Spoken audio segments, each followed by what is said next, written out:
Hi, everyone. Thanks for joining us today for BookTrib and NetGalley Presents 15 Minutes with Rachel Hauck, a Merrill Moss Media production. Rachel is the New York Times, USA Today, and Wall Street Journal best-selling author of The Wedding Dress and the Songbird novel series, and also the Royal Wedding series, just to name a few. Today, she's here to talk with us about her new August release, The Wedding Shop. Thank you so much for joining us again, Rachel. It's a pleasure to have you here. Oh, it's great to be here. I'm a big fan of BookTrib, so it's Awesome. awesome to be here. Now, we want to hear all about The Wedding Shop, so can you tell us a little background and just get us up to speed on what it's all about? Sure, it's about a shop that I put in this made-up town called Heart's Bend. This is the same town as the wedding chapel, which we talked about before. But for all the readers to know, right off the bat, it is standalone. But I will say, if you've read The Wedding Dress, you will like some element of this story. So I managed to kind of hook things in a little bit. But I just kind of started dreaming, and a friend of mine said, "What about The Wedding Shop?" And I just thought, I don't know. But as I started thinking about it and kind of mulling it over, just the shop really created the idea of community. Yeah, absolutely. You know, women coming together, and I thought this would be more about, I can include that community and more about the journey of the bride rather than just the whole pageantry of the wedding. It's like getting to that place. Right. So that really kind of inspired the story a little bit. And now I love Heart Bend, Tennessee. That's a great name. I know. It's a wonderful town. Is it based on a town that you love? Is it rooted purely in fiction, or is it kind of based on something that you know?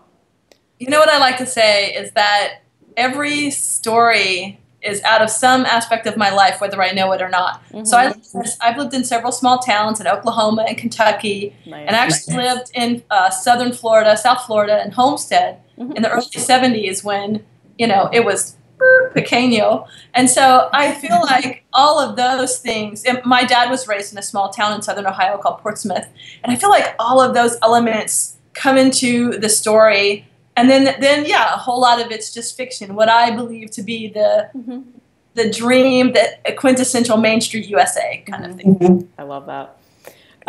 Now, The Wedding Shop received a starred review in Booklist. Congratulations! Thank you. Yay! Awesome. Thank you. Does it feel surreal when you receive, you know, the starred reviews and the accolades? Is it always a surprise? It must be such an incredible feeling for you. It is a very incredible feeling because you just don't know if what feels so good to you is going to feel good to the reader. And then the reviewer, especially the trade reviewers, the more professional reviewers, I'll say, they sometimes look at things differently. And they're reading a lot of things and getting a lot of pieces throughout the year. So when you get a starred review from Booklist or Library Journal or PW or a top pick from Romantic Times, yeah, you just come out of your skin. You're like, they got me! Woo! Yeah, it's amazing. It is amazing. Well, congrats again. It's Thank you. Incredible. Now, this is a time slip novel. That's you know how they're referred to. How do you approach writing your time slip novels? Because it's 1930s and then contemporary. How do you kind of like set that up? Do you have a process? Yeah, definitely a process, but most of it's just kind of like, you know, making your little brain tools go crunch, crunch, crunch, because it's always figuring out what does the historical part, because it's not really a historical novel in that sense. I don't focus a lot on, am I getting historical elements in there? I'll just make them up if I have to, but of course I do look for true historical elements, so those are always in there. I want to be historically accurate. But I try to figure out, how does this historical woman impact my contemporary character? And is there anything at all that the contemporary character can actually do for the historical character, even though they may be dead and long gone? Is there a dream they left on the table? And can the contemporary character pick that up? So you really start to crunch, what is each character's journey and how do they tie together? And once I have a few elements, I start. And then as I write, more things come to mind and they develop on the page and I go, oh, you know, and this one had a twist that I didn't know until really late in the story. Then I started doing timelines. Can I make it work? Yeah. Oh, you know, ages of folk and stuff. Yeah, so it was fun. Time slip novels have been around since, like Daphne du Maurier wrote one, and Audrey Niffenegger was so popular, and the movie came out. What do you think is the appeal of time slip novels to readers? People really latch on. They do. I feel like some of it is they like the historical part. And I've known a lot of people that say, I don't read historicals, but, I'll pick up Hauck because she has her contemporary element. But I think it's because if it's done right, at least the way I try to write it is, can we, as the reader, have a sneak peek, wink, wink, at the past of this contemporary heroine? Because wouldn't we all love that? Wouldn't we all like to be a fly on the wall of our grandmother's 16th birthday party, or the first time she kissed someone and, closed the door on the rest of it? Just like, wouldn't we all love to know, what were you thinking? And for me, writing in the Christian market, I like to go, God was in your life even before you were born. And whether your life is good or bad, or you've had tragedy or not, take heart in that there's been something written for you from, the foundation of time. And so that's part of my fun in looking at the past, is that I can say, hey, look at what was being built for you even when you weren't even a thought in your grandmother, your grandfather's mind. Or, The twinkled in the eye. Yeah, the twinkle in the eye. Now, there's a lot of great time slip novels turned movies. Do you have any favorites that were turned into film that come to mind? Wow, that's a good question. I'm trying to think of some. I can't think of any. It was the one with Kate, Meg Ryan and Hugh Jackman. I can't think of it. Kate and Leopold. Oh, yeah. The time travel. I can't really think of any. That's a really good question, because I've actually thought about, would love The Wedding Dress or one of these movies to be made into books. I prophesied movies be made into a movie. But I think, wow, the slip time is a little bit tricky. But I think it could be a really enjoyable view. Yeah, that was my next question. I was going to say, like, is that in the cards ever? Do you think I think your books would be perfect as TV or film. I'd love to see that. Thank you. Yeah, there are. I will say there are knocks on that door. That's for awesome. Sure. Thank you. So exciting. Now, how important is like historical authenticity in your books? Do you do a lot of research? Does it depend on kind of the time period? Yeah, and I mentioned that earlier, and I'm glad you asked that, because I want to come back to that. It is very important, and it's also very important for me in the contemporary timeline. So if I'm writing something, about Afghanistan, which I touch on in this book, the heroine in the modern time as a captain in the Air Force, or was a captain, I want to get those elements right. So in the historical part, small town Tennessee, 1930s, is there electricity? Are there telephones? Yeah. Do people have running water? I know in the farms they don't. They don't have plumbing and those elements, but what about in my little town? When was air conditioning invented? Is it possible that if it was invented that the characters could have it? Are they driving cars? Are they instilling a lot of wagons and horses in the streets? And so I really you have to know. It's a lot of elements. It's a lot of elements. What's the material that the dresses would be made of? And how many of them would be wearing white? Or how many of them actually married in a Sunday suit? And would they have a trousseau? And what would be in that trousseau? So a lot of research in those elements for sure. I'm sure there's a lot of marriage tradition, historical stuff that's so interesting. Is there anything that you came across that was really surprising in that realm? Well, one of the things that was surprising was I was reading another book called The Engagement, and it was a little bit of a time slip novel. It kind of dealt with different eras.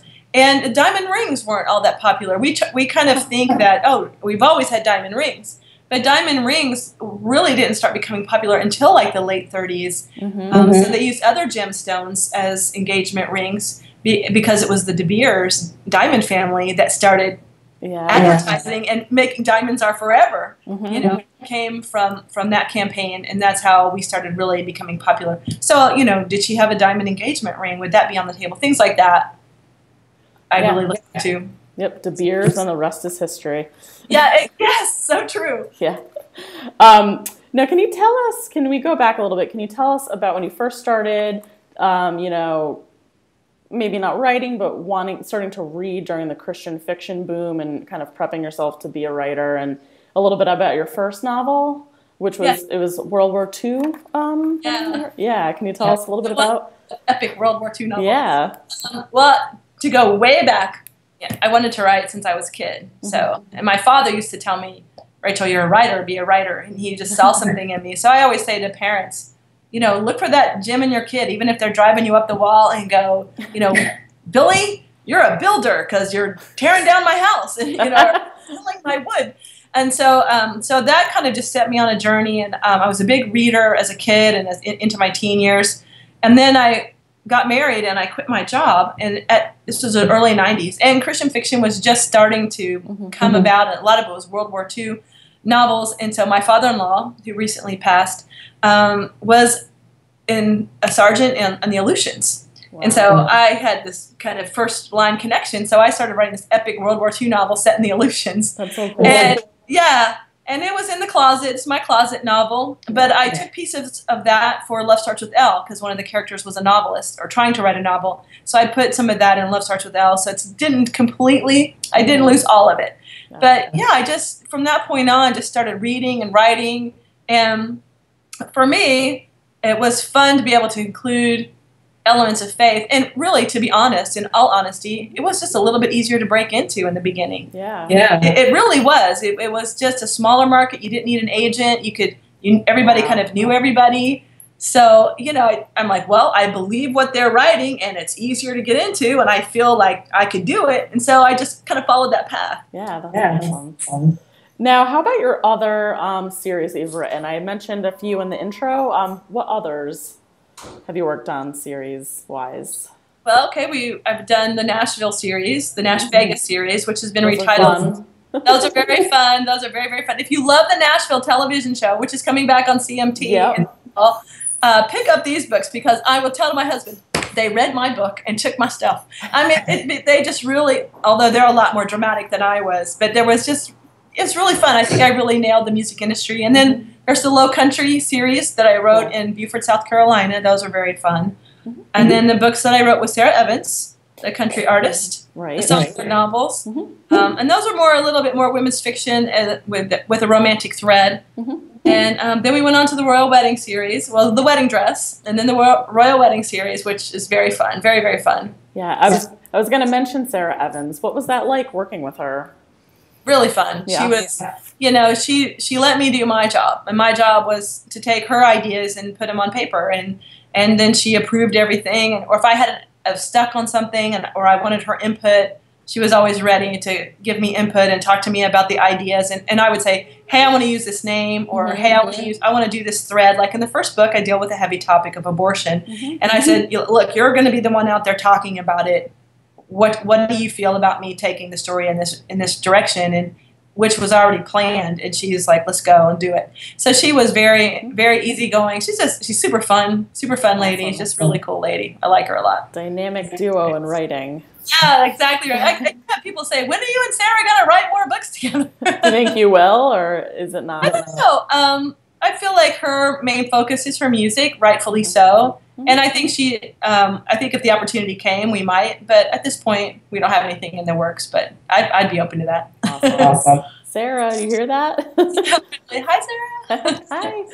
Now, can you talk to us a little bit about the American Christian Fiction Writers Conference? It happens every year. Happens every year. We kind of rotate cities. We have always been in the third weekend of September, but this year we moved it up to the last weekend in August. And you guys, if you want to sign up, now's your time, because we're coming down to the deadline and the price bumps up. But it's in Nashville this year in the Omni Hotel. Hey, I've been there. Oh my gosh, gorgeous hotel, brand new. We were so fortunate because we got in on the ground floor when they didn't have anybody booked. Otherwise, I don't think we could have afforded it. It's a beautiful hotel. We're in downtown Nashville. Why do you want to come? If you're interested at all in writing and going indie in the Christian market, as far as like I want to write a spiritual thread, or I'm interested in including some kind of spiritual thread, this is the place to be. We have editors and agents. Donald Moss is teaching an early bird session. Susie Mae Warren and I are teaching a postscript after session. So there's editor appointments, agent appointments, general sessions, workshops. And I just had somebody write me today and say, I've written 6 books. How do I get them to an agent, or how do I publish them? And I just had to kind of sum it up to her and say, network. Yeah. I mean, you have to go to the conferences. You have to find a local writers group, get somebody to look at your work. So an American Christian Fiction Writers is great for that too. And you couldn't find, and I'm not kidding, a more encouraging atmosphere. We have a prayer room for people who feel like, I'm scum of the earth, because that always happens. Like I'm on the board, I lead the worship, I teach classes, I know everybody. I'm established published author, but sometime during that week I'll feel like, oh, nobody likes me, everybody hates me. Just that kind of comes on you when you're in that group dynamic. And conferences can be a little draining. They're like really like high and lows, so it's a lot.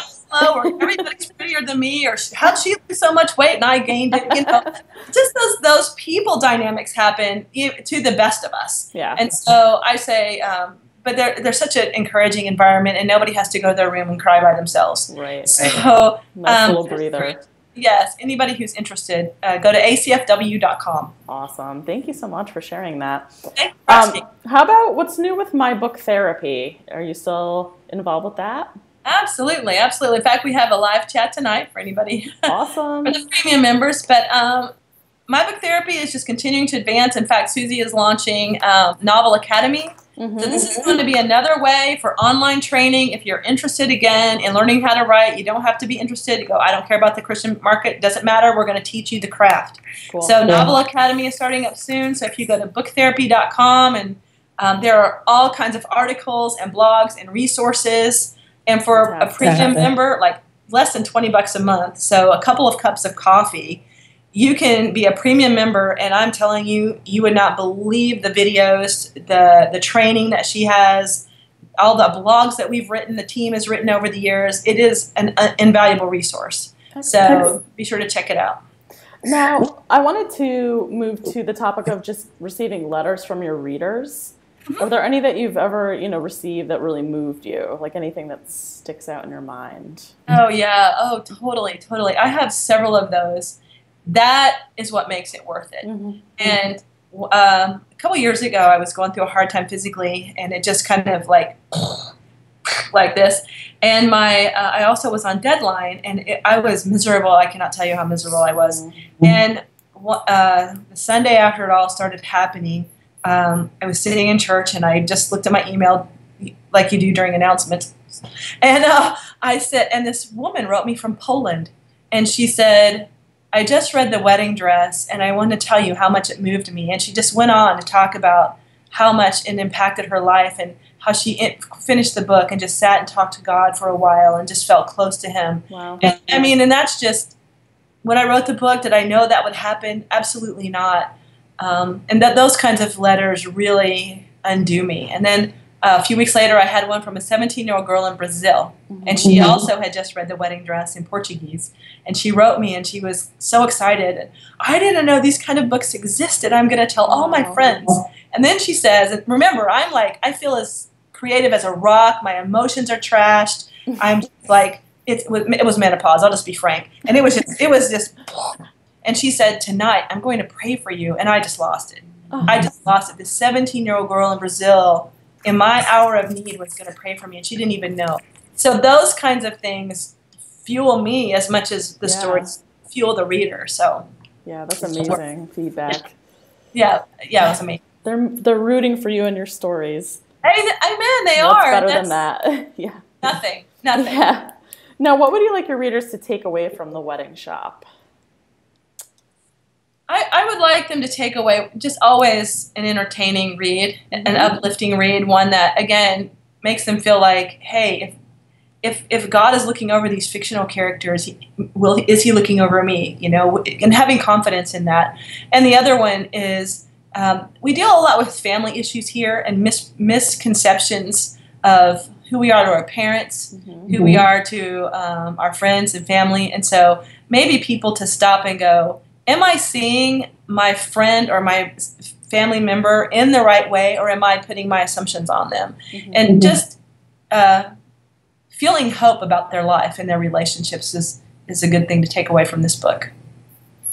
That's wonderful. Now, we want to amp everybody up for your next title. What are you working on next? Well, the next title tentatively is nothing to do with a wedding or a dress or any element of. Totally different. Yeah, I'm calling it A Wondrous Thing, and it's about another slip. Yeah, do you like that title? I do. See? It's another slip time set in the Gilded Age and in contemporary time, and it's set in New York and Cocoa Beach, and which is not far from me. Yeah. And it's about two women who are both authors. Oh, that's cool. Yes, and it's their individual journeys, and for once, they're not necessarily related. Because I'm like, how many grandmother, great granddaughter stories can I do? Yeah.